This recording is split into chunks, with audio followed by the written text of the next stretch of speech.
بسم اللہ الرحمن الرحیم اللہم صلی علی محمد وعلی آل محمد وبارک وسلم۔ السلام علیکم ناظرین، امید کرتا ہوں کہ آپ سب خیریت سے ہوں گے۔ میرا نام فخر محمد عباس ہے اور میں سائتاما یونیورسٹی جاپان میں پی ایچ ڈی اسکالر ہوں۔ کچھ دوستوں کی، کچھ میرے اسٹوڈنٹس کی اور کچھ کلاس فیلوز کی کیوریز مجھے ریسیو ہوئی تھیں regarding master and P H D admission in Japan.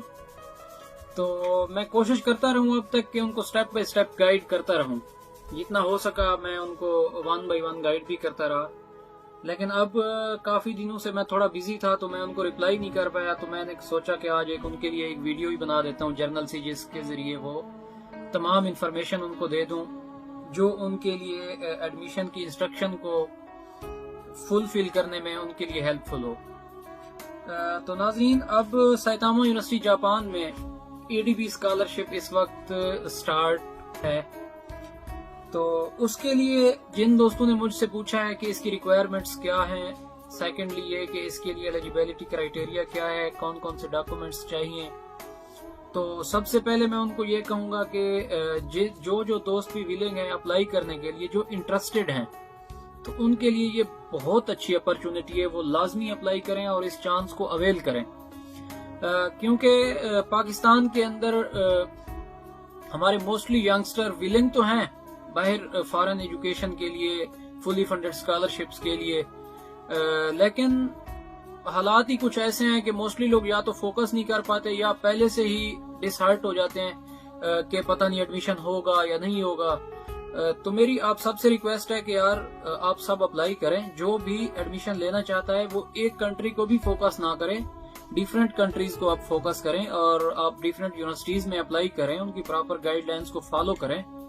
تو کوئی ایسی بات نہیں کہ آپ کا ایڈمیشن نہیں ہو سکتا، آپ کا بھی ایڈمیشن ہو سکتا ہے اور اچھی سے اچھی یونیورسٹی میں آپ ایڈمیشن اویل کر سکتے ہیں۔ تو اس کے لیے ہم بھی جب پاکستان میں تھے تو ہم نے بھی کافی دوست ہمارے تھے جن لوگوں نے ہمیں گائیڈ کیا تھا، اللہ ان کو خوش رکھے۔ تو اسکالرشپ نیٹ ورک کا پیج ہے، اس پہ جن دوستوں نے بنایا ہے وہ ایک صدقہ جاریہ کا ہی کام ان سے اللہ پاک لے رہا ہے، تو کئی لوگوں کے لیے وہ مشعل راہ بنا ہوا ہے، کئی لوگ اس سے فیض یاب ہو رہے ہیں، اور ہر یونیورسٹی کی گائیڈ لائنز اور جو بندہ جس یونیورسٹی میں بیٹھا ہے وہ لوگ کوشش کرتے ہیں کہ وہ انفارمیشن وہاں پہ پوٹ کرتے رہتے ہیں۔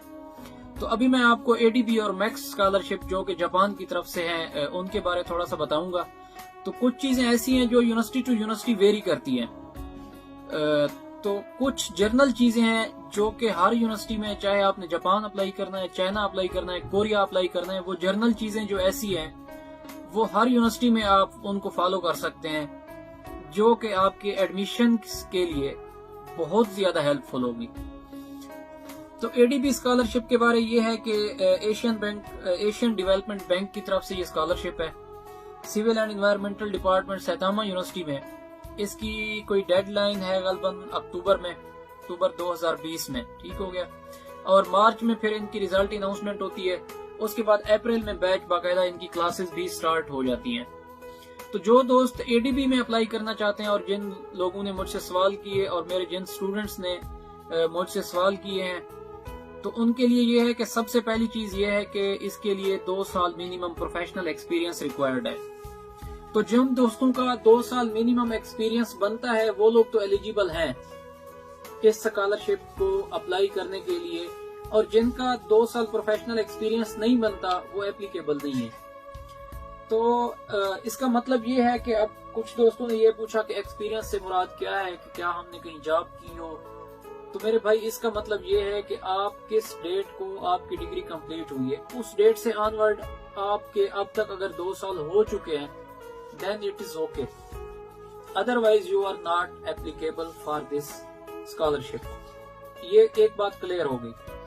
دوسری بات یہ کہ کچھ لوگ ایسے ہوتے ہیں جو اپلائی کر دیتے ہیں یا ایکسپیرینس لیٹر یا ایکسپیرینس شو کرنے کے لیے ان کی آل دو کہ ڈیٹ بن رہی ہو نہ بن رہی ہو تو وہ اپلائی کر دیتے ہیں۔ تو میں ان سے کہوں گا کہ یہاں پہ باقاعدہ ڈیٹس چیک ہوتی ہیں۔ جب میں نے اپنا فارم فل کر کے بھیجا تھا، خیر میں نے تو پی ایچ ڈی کے لیے اپلائی کیا تھا، تو انہوں نے مجھے مینشن کیا ہوتا ہے، آپ کی اپلیکیشن فارم کھولیں گے تو انہوں نے پوچھا ہوگا کہ آپ کی elementary, higher secondary and graduation اور ماسٹر